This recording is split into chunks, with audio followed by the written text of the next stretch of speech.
Mərasimdə mərhumun ailə üzvləri, sənət dostları, dövlət və hökumət rəsmiləri, mədəniyyət və incəsənət xadimləri iştirak ediblər. Cabir İmanovun qardaşı, əməkdar artist Tahir İmanov mərhumla bağlı xatirələrini bölüşüb. Gözəl həyat yaşayır. Gözəl həyat yaşayır. Sənətdədir.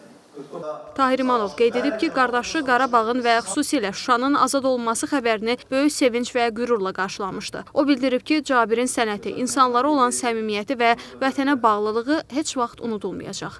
Əsl dost, qayğıkeş, Allah ailəsinə səbir versin. Yeri cənnətlikdir.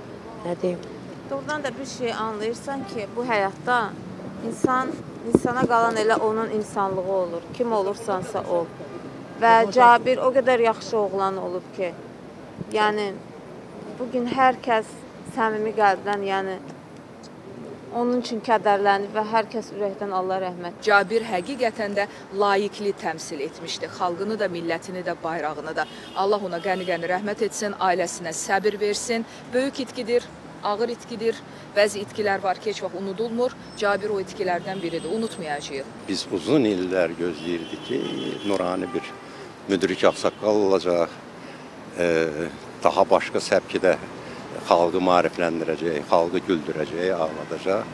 Amma təəssüf ki, o qırmızı işıq, o dünyaya gedən yolda qırmızı işıq yaşıla çevrildi və Cabir bizi tərk edildi. O doğrudan da sevilən idi, o doğrudan da mehriban idi, çox mülayim idi. Heç kimin konflikti olmayan, kim onu tanıyırdı, təsdiqləyə bilər ki, Cabir belə idi. Yəni ki, onun heç kimlə nə problemi ola bilərdi, nə başqa bir şey.